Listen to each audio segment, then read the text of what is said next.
みんな、ずんだもんなのだ。今日も元気いっぱい。ずんだもんと一緒に世界のニュースを見ていくのだ。今日は、インドの南に輝く美しい島国、スリランカについて紹介していくのだ。実は、みんな聞いて驚くのだ。世界で一番最初に女性の首相が誕生した国は、なんとスリランカなのだ。これ、意外と知られてない豆知識らしいのだ。すごいのだ。今日はそんなスリランカのニュースを全部で3つお届けするのだ。中でも特に注目なのが3つ目のニュースなのだ。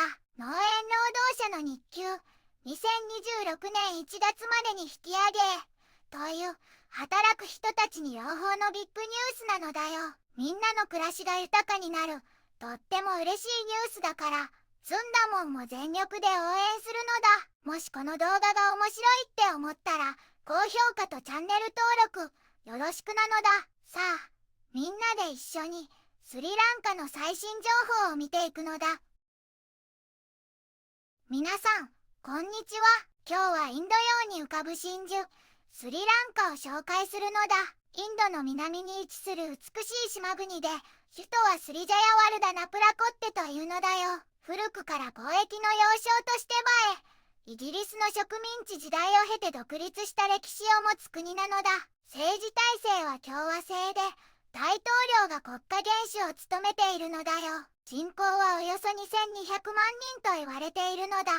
主要産業は、皆さんもよくご存知のセイロンティーで有名な紅茶なのだ。他にもゴムやココナッツの生産が盛んなのだよ。宝石の産地としても有名で、美しいサファイアなどが取れるのだ。文化的には仏教の影響が強く、壮麗な寺院がたくさん見られるのだ。シギリやロックのような世界遺産も魅力的なのだよ。現在は経済的な困難に直面しつつも、豊かな観光資源を生かした観光業の復興や、持続可能な発展を目指して頑張っている国なのだ。一つ目のニュースなのだ。アヌラ・クマラ大統領の2026年予算演説、ようやくという記事なのだ。アヌラ・クマーラ大統領が2026年の予算案を発表したのだ。これは改革を重視し、みんなが豊かになることを目指しているのだ。特に財政を健全にしたり、社会のデジタル化を進めたり、誰一人取り残さない包括的な発展を大切にしているのだ。医療や教育、交通インフラ、困っている人たちへの福祉にたくさんの投資をする計画なのだ。例えば、GDP 赤字を 5.2% に減らし、政府の収入を増やすことで国の借金を減らしていくのだ。物価の上昇も 5% 未満に抑える目標で、経済は年 7% の成長を見込んでいるのだよ。公務員さんの永続雇用や給料アップ、年金改定も盛り込まれているのだ。低所得者向けの住宅建設や道路、鉄道の整備にも力を入れるのだ。農業や漁業への支援、医療サービスの拡充、障害を持つ人の雇用促進も大切なポイントなのだ。さらに、政府の支払いをすべてデジタル化したり、デジタル ID を発行したりして、国のデジタル変革を進めるのだ。汚職は絶対に許さないと、大統領は強く言っていたのだ。この予算を通じて、スリランカは危機から力強く立ち直り、技術を駆使したみんなにとってより良い国を目指しているのだね。二つ目のニュースなのだ。2026年度予算、高速道路開発に3420億ルピーを計上という記事なのだ。2026年度の予算で、スリランカの高速道路開発に3420億ルピーが割り当てられたのだ。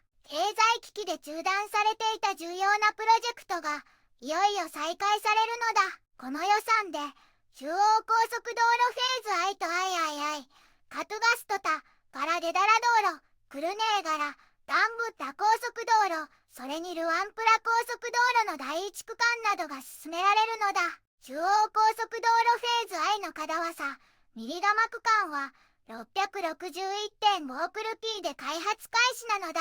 フェーズ III のポトーエラ、ランブッカナ区間は2027年9-1完成予定で105億ルピーが投入されるのだ。ラかな。ガラデダラク館は国内資金で200億ルピーを使い、着工予定なのだ。カトゥガストタ、ガラデダラ道路の拡幅調査は来年始まり、キャンディ市内のアクセス道路も改良されるのだ。クルネーガラ、ダンブッタ高速道路は、用地買収に10億ルピーが当てられたのだ。ルワンプラ高速道路のカハトウドゥは、インギリア区間は、アクセス道路の改善が進められ、用地買収に15億ルピーが割り当てられたのだ。また、コロンボ港とポートシティをつなぐ港湾アクセス高架道路の調査に 3.3 億ルピーが使われるのだ。これらの対策は、高速道路を完成させ、交通の流れを改善し、地域経済を発展させるための政府の強い意志を表しているのだ。3つ目のニュースなのだ。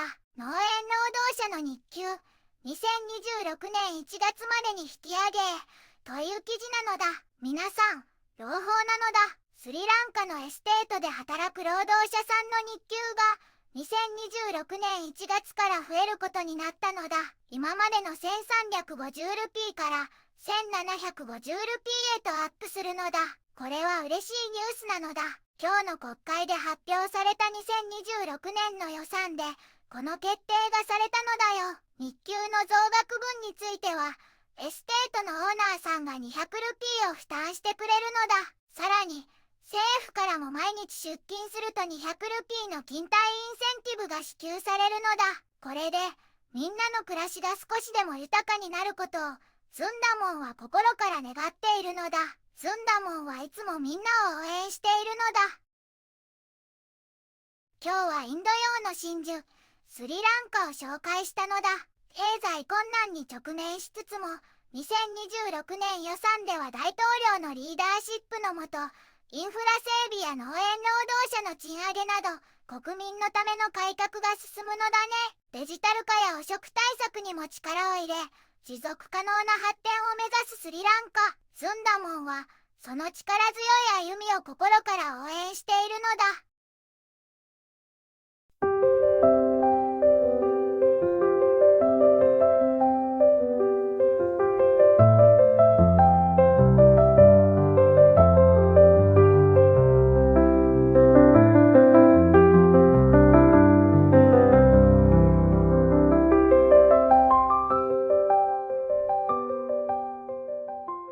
こんにちはなのだ。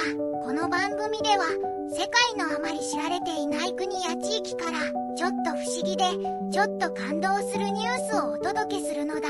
日本ではあまり話題にならないけど、世界には僕たちが知らないままの出来事や優しさや驚きに満ちた物語がたくさんあるのだよ。テレビでもネットでもあまり見かけない。けれど本当はもっと伝えられるべき小さな世界の声。そんな声を僕と一緒に見つけに行くのだ。さあ、一緒に知られざる世界の旅を始めるのだ。